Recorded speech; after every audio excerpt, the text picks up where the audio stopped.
سلام تعنا هبلي زخبركم من زخبركن انت ملكتنا اقدستن وانا ونمعبالت هات الساعات حزنا لكم قريبنا لنا كم تلمود لايك شير وسبسكرايب بمقبار بيتسابقوا تكونوا بمعدام ناب زرزرة مبيلنام دكتور دبرتيون قبر ميكائيل قدات استبهال ملق تحليفهم نصهم نحدش تشوم تحلفتن خلي توارح السنة حدش تلمن من قسقاسن كقبرو ممرحس واهبو ملام بريزيدنت اقزاو محدار تقراي دكتور دبرتيون قبر ميكائيل حدش تتعيش كابيني ابزهابونا يسرح ممرحي حدش تشوم حلفتن ابيات عيون كل مقلتفهم ناب سرح بمتاو ابقلقالو تهزب زراي زلو حدرات اقمات زفت حروي من قساس قبرو تحساسي بهم دكتور دبرتيون قبر ميكائيل نبسوك في حلاف بيت عيوها ابزتمدبو زفر قلت سرع رخك بمقبار مساب تحتي زلو محاور سرح بمرخاب سرحو كجمر ترير ممرح ليفهم كم زلو يتحبر زلام دكتور دبرتيون قبر ميكائيل كم زحبر واتو محالفتي عبزي زغتل كلتوارح تراي عبيت روطتات كريو طليبهم ولام تو محالفت دما كان تمتح قبر لم زقبو زعباتاتي لم زغمطو توما بريزيدنت ناغرغلو توهبا بقعات ممحياش خوينو حزبي نابابيات عيوك مصن كلو قلقلن قلطوفن قلصن منقد مفطار بلشو سرارحن سناي محدار دما نتوم ننوح جزين حزب زمارو بلشوناتاتن زي فتحاونتن بمنصار حزب فتح من داي تسفا زفتر من قسقاس دمام كاب نصورو تلمتبقيسو مفصاصمون ببوانو بمغمغام اب سفي حزبنا داغماي تسفا زفتر سراح كسرحيو ممرحي هيبم زلام تو محلفتي كبادو علالن ورقتن وطيم اب حزبنا تسفا زفتر روي تغوارو منقساس قبرو يغباز بول دكتور دبرتيون ندحريت زيبلس قصرن حدش ناكلتوشن 19 عام تمرت تلمن غونا غوني ازن خلتو ارح صنح حصوص ناي لوط تلمن اي كلتوشن 19 عام تمرت عمتاو تلمنون بعمقت كداليوم عزيزم زلاهم حزون مسانا سلازلهم من مسجنكم كينات حد زساورة تعوات شلمات نوبل سلام قدما منشر ابي داغماي كمرز تداليلو كبل CNN قاليهم ابي احمد بكلتوشن 18 عام فرنجي قدما منشر ايثيوبيا دارغا بكل اكال بزبال لتهاجر بافريكا تمثاليت لوطن ديمقراسن كغبرات تسفو كم زنبر CNN ابو زحات تقوينهم بفلاي ابني مفلمتا حديث عوارح ادم سلطان قدما منشر نوتو مسو غربيت هاجر ايرترا نعسر عامتات تصنح ايكونا ناتاي سلام زبقع عرق سلام بمقبار سلام كم زمرص زرعيالو منقد زيادة عالم أدناقير وايبل تسبساب مفتاح بوليتيكا أسرات النصاب برس مفقادن زبلو كاروت صدف دف زوزح سقومتات تدميرو بزحات نيتيوبيا ناب ناسان ديمقراسياون زمن كم زمرحا كامنو جيروامي بزدما بعموت شلمات نوبل سلام كم زوابو CNN بصاب سفيرو لام يخون مبر زحاقوس نوح كيتن حتفيو لومي إثيوبيا لعلم 235 مليون حزب زلوا كالي تزبز حزب زلوا حقر أفريكا قونوصنا عمس ولا بهراو قنصات قدب بنصانت مزرابن مچفلاق تقاومونا غاطيموال ليبل تصبصاب اتيا بحدوان كم مدحن زخبر زنبر مراحي حزي ابتا هاجر نزراي زلو مفللايات صقمات مفطار كم قند منقلنا يزخل مفلاي كوين يرالام يمرغانا ابي مسكدون بمحدار ابي نابصنا قوزصر منግስት ተመሊሶ መርጫታትና ደናጉን ተቃውምታ አካላትን ዘይጋታትን ደማ በቀይድ ከምዛት ወይ خصص አካለ እዚ መንግስት አቢ በበዋኑ ከካይድ ዝነበሮ መረጻ ከደናጉን በመግባር ትግራይነትና የፌደራላው መድንጓይ ቅቦል በዘይ ምግባር አድማም ክልላው መረጻ መሰካያደት አበሕዳር 2020 ዓመተ ፈረንጅና በኩናት ከምዛቶ ይጠቅስ እዚያ በቅርባ ታሪክ ሓደ ካብቶም በዓለም አዝዮም ዘጋጠሙ ከበርቱ ኩናታት ኮይኑ አስታት 1 ሚሊዮን ሰባት ህይወት ክጠፍን ከበርቱ خسارات ክስዕብን ከምዝገበረ CNN ያብጸብጻብ ወስፊሩ ዘላም አብ 2022 ዓመተ ፈረንጂ በበንጎኝነት ሕብረት አፍሪካ ዝተገበረ ስምምዕ ሰላም ነቲ ተጻቦታ ተخص ዘብቁዕ ኳንተ ነበረም ካብ ሽዑ ጀሚሩ ገነት ስምምዕ ከይተተግበረ ተበታቲኑ ኣብዚ ሕዚ ግዜ ናብ ኩናት ሓደ ሕድ ከይምለስ ስጋት ፈጢሩ ከም ዘሎ ገሊጾም ሎሚ ኢትዮጵያ ኣብ ትግራይ ጥራይ ዘይኮነስ ኣብ ምሓራን ኦሮሚያን እውን ኣብ ርእሰ ምሕደራ ዶባት ብሄራዊ መጽባዕን ብዝፈጠረ ምስሓብ ዝተበጋገሰ ንጦፍ ናዕብን ጎንፅን የጋጥማሉ ይብል ትጸብጻብ ኣብዚ ሕዚ እዋን ነቲ ሃገር ምረጻ ተካይድ ከም ዘላ ዝገልጽ CNN ይኹን እምበር እቲ ዝወሃበ ድምፂ ብዙሕ ኣገዳስነት ክህልዎ ተኽእሎ የብሎን ምክንያቱ ገዛ ሰልፊ ብልጽግና ኣብ መንጎ ዝተውታተነ ተቃውሞን ቀጻሊ ጎነፅን ክዕብል ትጽቢት ስለ ዝግበር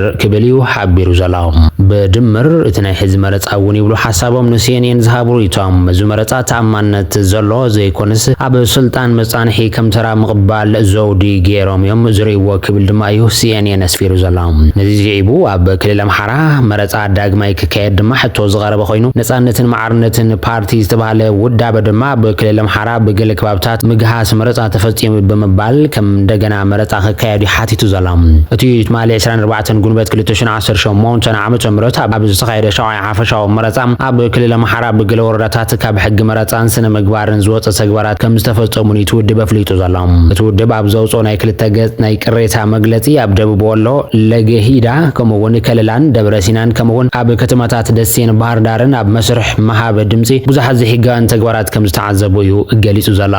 ካብ ቦርድ መረፅቲ ብውልቀ ካብ ምእካብ ጀሚሩ ኣብቲ ምስጢራዊ ድምፂ ዝወሃበሉ ቦታ ብምእታው ጽልዋ ክሳብ ምግባር ኣብ ከተማ ባህር ዳር ድማ 70 ሕጋዊ ተዓዘብቲ እቲ ፓርቲ ከይዕዘቡ ክሳብ ዝኽልከሉ ዝበፅሑ ጸገማት ከም ዝተፈጸሙ ጠቒሶም ኣብዞም ወረዳታት ዝተመደቡ ፈጸምቲ ቦርድ መረፃ ነፃን ገለልተኛን ከም ዘይኮኑ ዝገለጸ ውድብ ቦርድ መረፃ ድማ ነቲ ጉዳይ ብቕልጡፍ መርሚሩ ክሳብ ሕጋዊ ስጉምቲ ዝወስድ ግዝያዊ ውፅኢት ካብ ምግላጽ ክቁጠብን መረፃ ከም ዳግማይ ክካየድን ይሓቲቱ ዘሎ ኣብ ዝተፈላለዩ ነቑጣታት መረፃ ድምፂ ቆፀራ ይቕፅል ከም ዘሎ ማዕኸናት ዜናት ሃገር ዝሓብራ ኮይነን ብዝሓለፈ ሰኒ ዝተኻየደ መረፃ ትግራይን ሰፋሕቲ ኸባብታት ክልል ኣምሓራን ኦሮምያን ዘይተሳተፍዎ መበል ሻውዓይ ሃገራዊ መረፃ ኢትዮጵያ ክሳብ ፍርቂ ለይቲ ከም ዝተናውሑ እውን ዝዝከር እዮም ካብቶም ኣስታት 54 ሚልዮን ንከድምፁ ዝተመዝገቡ ዜጋታት ኣስታት 40 ሚልዮን ድማ ድምፆም ከም ዝሃቡ ሃገራዊ ቦርድ መረፃ ኣፍሊጡ ኣሎ ቆፀራ መዓልታት ከም ዝወስድ እኳ ትፅቢት ዝግበር እንትኾነ ብኣብይ ኣሕመድ ዝምራሕ ገዛእ ሰልፊ ብልፅግና ክስዕር ትፅቢት ይግበረሉ ኣሎ ኣብ ገለ መረፃ ዝካየደሉ ተመዲቡ ዝነበረ ቦታታት እውን ብሰንኪ ፀጥታዊ ኩነታት መስርሕ ምድማፅ ተቋሪፁ ወይ ድማ ተደናጊኡ እዮም ተቃውምቲ ውድባት ድማ መንግስቲ ፌደራል ንመራሕቶም ብምእሳር ብፖለቲካዊ ንጥፈታቶም ሕጋውን ምምሕዳራውን ዕንቅፋት ብምፍጣር ከም ዘዳኽሞም ይኸሰሎ መንግስቲ ግን ነዚ ክስታት ክናፅጎ ፀኒሑ ኣሎ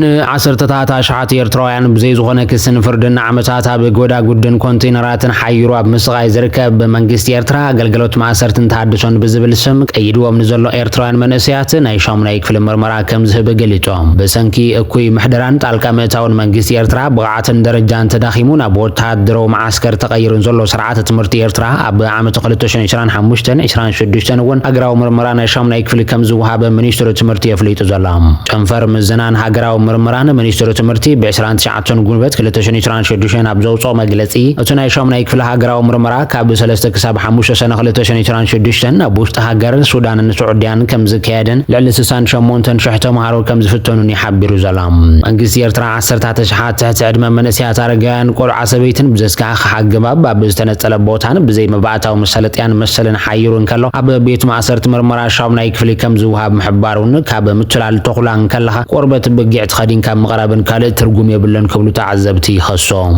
ኣብ ኤርትራ ብትሕቲ መንግስቲ ኤርትራ ንዓመታት ኣብ ጎዳጉድን ኮንቴነራትን ተኣጒሮም ዘሎ ኤርትራውያን ኣሽምባይዶ ዕድላት ትምህርቲ ክረኽቡ ኣብ መባእታዊ መሰላት ዝተነፍጎም ብርሃን ፀሓይ ክሪዩን ዘይፍቀደሎም ካብ ህልዋትን ታሕቲ ካብ ሞታት ድማ ንላዕሊ ከም ዘሎ እዩ ዝንገር መንግስቲ ኤርትራ ንመላእቲ ሃገር ጅሆ ሒዙ ብጥሜትን ምግሃ ሰብኣዊ መሰልን ስእነት ማሕበራዊ ኣገልግሎትን መራኸብታትን እናሳቐ ኣብ ትሕቲኡ ንዘለዉ ሕዩራት ዕድላት ትምህርቲ ክፈጥረሎም ዘይሕሰብ ንፖለቲካዊ ሃልክን ፕሮፓጋንዳን ጥራይ ተባሂሉ ዝግበር ከም ዝኾነ ዝንገር ዘሎ መግለጺ ሚኒስትሪ ትምህርቲ ብተወሳኺ ናይ 8ይ ክፍሊ ሃገራዊ ምርመራ ንኣባላት ሓይልታት ምክልኻል ኤርትራ እውን ከም ዘጠቓልል ዘመልከተ ኮይኑ ብመሰረት ሓበሬታ ሚኒስትሪ ትምህርቲ ድማ መንእሰያት ኣብ ዕድሜኦም ዕድላት ትምህርቲ ክቋርጡ ተቐሲቦም ኣብ ግድዱ ውትድርናን ጉልበት ስራሕን ተቖሪኖም ከም ዘለው ዘነፅርን ዘቃልዕን እዮም ተበሰልጣን ሚኒስትሪ ትምህርቲ ኤርትራ ስርዓተ ትምህርቲ ተሃገር ዝበለፀ ከም ዝኾነን ብነፃ ከም ዝወሃብን ይሓብር እምበር ብተግባር ግን ብሰንኪ ሓንኳልን ዶቓስን ሜላታት ፖሊስታት ስርዓተ ትምህርቲ ኤርትራ ባይታ ዘቢጡ ከም ዘለውን ፕሬዝደንት ዝሃገር ገልጽ ጠኒሖም ብቃላት እቲ ፕሬዝደንት 10,012 ክፍሊ ዝወድኡ ተምሃሮ መሕለፊ ነጥቢ ኣይረኸብኩምን ተባሂሎም 85 ሚእታዊት ናይ ላዕለዋይ ደረጃ ትምህርቶም ከም ዘይቕፅሉን ዘርሞ ክተርፉን ግዳም ሓደር ከም ዝኾኑን ገሊጹ እዮም ኣብ መዋዕለ መንግስቲ ኤርትራ ዝበዝሑ መንእሰያት ትምህርቶም ተሰናኺሎም ኣብ ውትድርና ይጽመዱን ኣብ ኩናት ይሃልቁን ወይ ድማ ናብ ስደት ከምርሑን ከም ዝገበረን እዩ ዝግለጽ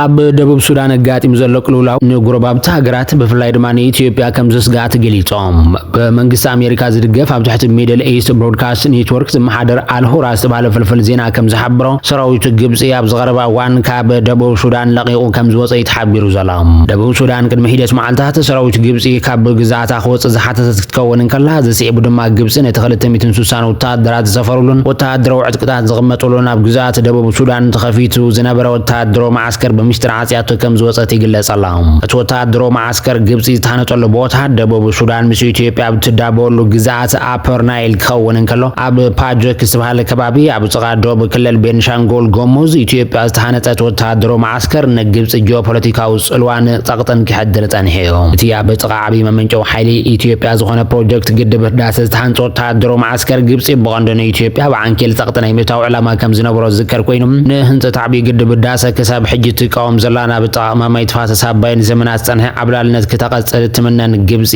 አብ ዙሪያ ኢትዮጵያ አብላ ለዝርከባ ሀገራት ወታደሮ መስፋፋሃን ጸቅጠን ክትገብር ጸኒሐላ ምስ መብዛሕት የነጉርባውታ ሀገራት ኢትዮጵያ ስምማዓትን ወታደሮ ምትሕባር ክትፈረም ጸናሃት ግብጽ አብ ገሊየን ወታደሮ ማዕስከራት አብ ምህናጽ ሐሊፋ ሰራዊት ክሳብ ምስፋር ከም ዝበጽሐት ይፍለጥ በተወሳኺ ግብጽ በውሽጣዊ ኩነታት ሱዳን ከምውን ኤርትራን ካልኦት ጉርባውታ ሀገራትን ቀጥታዊ ኢዳታውነት ትገብር ከም ዘላ ብዙሕ ዝተዘርበሉ ጉዳይ ምዃኑ ጸብጻባት ይሕብሮም ኢራን ተሆይናተ ካብ ጅምራት ሒዞ ንዒስራ ወታደራውያን ቦታታት አሜሪካ ከም ዘዕነወት ቢቢሲ ቨሪፋይዝ ተንተኖ ምስልታትን ሳተላይት ቪዲዮታትን ተመልኪቶም እቲ ምጽራይ ካብ ኢራን ዝተፈነወ መጥቃዕቲ ካብቲ ዝተገመተን ላዕሊ ዝዓመቆ ምዃኑ ዝሓበረ ኮይኑ ኢራን ኣብ መወዳእታ ለካቲት ጀሚራ ብመላእ 8 ሃገራት ማእከላይ ምብራቅ ዝርከቡ ወሰንቲ መሳለጥያታት ዕላማ በመግባር ኣብ ምዕቡል ስርዓታት ምክልኻል ኣየር ነዳድ ምምላእ ነፈርትን ራዳርን በሚሊዮናት ዝግመትን ጉዳት ኣውሪዳላ ቴህራን ኣብ ዝሓለፈ 3 ወርሕ አሜሪካን እስራኤል ልና በመላ ኢራን ሊባኖስን ዘካየዶ መጥቃዕት ሕነ መፍዳያን መደብራት አሜሪካን ሓባር ወታደራዊ ትካላትን ኢላማ ጌራ ፔንታጎን በወገኑ ኩናት ካብ ጅምራት ሒዙ ኣብ ልዕሊ ኢራን 13000 ኢላማታት ከም ዝወቀ ዝገለጸ ኮይኑ ላዕለዋይ መራሒ ኢራን ሙጅታባ ኻሜኒ ድማ ሰራዊቱ ኣብ ማሰለጥያታት አሜሪካ ኣብ ምጥቃዕ ዘመዝገበ ዓወት ከጉልሕ ፈቲነዮም ንሱ ብዝሓለፈ ሰሉስ ኣብ ዝሃቦ መግለጺ ማእከላይ ምብራቅ ድሕሪ ሕጅን መደብራት አሜሪካ ውሕስ ቦታ ከም ዘይኮነን ከረደ ዝፈተነ ኮይኖም ዋይት ሃውስ ድማ በተደጋጋሚ ወታደሮ መሳለጥያ ኢራን ዳርጋ ተደምሲሱ ክብልን ከሎ ኣብ መሳለጥያታት አሜሪካ ዝተራየ ጉዳት ግን ጸረ መጥቃዕቲ ቴህራን ካብቲ አቀዲሙ ሰበስልጣን አሜሪካ ዘአመኑ ለላዕሊ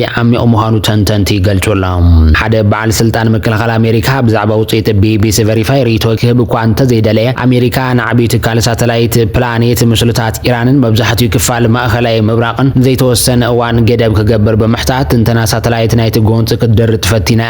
እቲ ኩባንያ ምስልታቱ አንጻር ኔቶን መሻርክቱን ዕላማ ንምግባር ከም ዘይጥቀምሉን ከረጋግጽ ከም ዝደል ጥራይ ኣፍሊጦም ቢቢሲ ቨሪፋይ ድማ ካብ ካልኦት ዓለም ለኻያን ትካላት ሳተላይትን ምስናይ ቀደም ምስልታት ፕላኔት በመዋሃድ መጥቃዕቲ ኢራን ዘስዓቦ ጉዳት ንምክትታል ተጠቂሞም እቶም ግዳይ ዝኾኑ መሳለጥያታት ኣብ ስዑድ ዓረብ ሕብራት ኢምረት ዓረብ ከምኡውን ቀጠርን ኩዌትን ኢራቅ ዮርዳኖስ ባሕሬንን ዑማንን ዝነበሩ ቦታታት እዮም እቲ ጭቡጥ ኣሃዝ ካብ ዝለዓለ ክኸውን ከም ዝኽእል ዝገልጹ ኮይኖም ገለ ተንተንቲ ብዝሕ ናይተን ዝተሃርማ መደብራት ክሳብ 28 ነብፂሕን ኣለዎም ካብቶም ዝዓነዉ ክቡር ሃርድዌር ኣብ ኢምራት ዓረብ ኣብ ዝርከብ መደብር አየል አርዋይን አልሳደር ከምውን ኣብ ዮርዳኖስ ኣብ ዝርከብ ማዕስከር አየር ሙዋፋቅ ስልተ ዝርከቡ ሰለስተ ደረጃኦም ዝሓለው ስርዓታት ጸረ ባላስቲክ ሚሳይል ባትሪ ይርከቦም እቶም ኣብ መላእ ዓለም ኣብ ዝርከቡ መደብራት ዝዋፈሩን ምፍራዮም ኣስታት 1 ቢልዮን ዶላር ዝውድኡን 8 ባትሪታት ምክልኻልን ከም ዝኾነ ድማ ይተሓቢሩ ዘሎም ሓላፊ ሓይልታት ምክልኻል አየርላንድ ነበር ምክትል አድሚራል ማርክ ሜሌት ድማ ነቢቢሲ ቨሪፋይ ብዝሃቡ ሓበሬታ እቶም ባትሪታት ብቕልጡፍ ወይ ድማ ብቐሊሉ ክትኩ ዘይኽእሉ ኣዝዮም ዝተሓላለኹ ዘባው መርበብ ምክልኻል ምዃኖም ይገልጾም ኢራን ኣብ ስዑድ ዓረብ ኣብ ዝርከብ መደብር ኣየር ልዑል ሱልጣን ንዝርከባ ነዳዲ ዝመልኣ ዝከታተላ ነፈርቲ አሜሪካ እውን ከም ዘዕነወተን ኪላታት ትንተና ሳተላይት ምስልታት ተረድዮም ካብቲ ከባቢ ሰፊሕ እግታት ኪክወፅእ ስብርባርቶም ኣጽዋራ ዝረኣዩ ምስልታት ተረኺቦም ኣለዉ ሓንቲ ካብኣተን ዝዓነዋ ነፈርቲ ብትንታኒ ማያር ኢ3 ሴንትሪ ዝዓይነታ ናይ ምክልኻል ነፋሪት ምዃና ተረጋጊጾም ማዕኸናት ዜና አሜሪካ ድማ ንምትካኣ ክሳብ 700 ሚልዮን ዶላር ክውድእ ከም ዝኽእል ሓቢረን እየን ኣብ ካልእ ቦታታት እውን መጥቃዕቲ ኢራን ሰፊሕ ዕንወት ሓስያ ከም ዝበጽሐ እዩ ኣመልኪቱ ዘሎ ኣብ ኩዌት ዝርከብ ማዕስከር ኣየል ዓሊ አልሳለም ካምፕ አሪፍ ጃነን ዕላማ ገይሮሎም ተንተንቲ ማያር ድማ መስርሕቲ ጎንፂ በተደጋጋሚ ዝተሃርመ መደበር ብሳተላይት ዝተሳእሉ ስእልታት ዝዓነው መኽዘን ነዳድን ወታደራዊ ነፈርትን መንበር ሰራዊትን ኣለልዮም እዮም ዝኸበርክን እንተመልከትና ሓበሬታታት ሰዓት በዚ ከም ቤትና ብዝቕጽል ብሓደሽትን ዋናውን ምዕባለታት ክሳብ ንራኸብ ሰናይ ተመኒናልኩም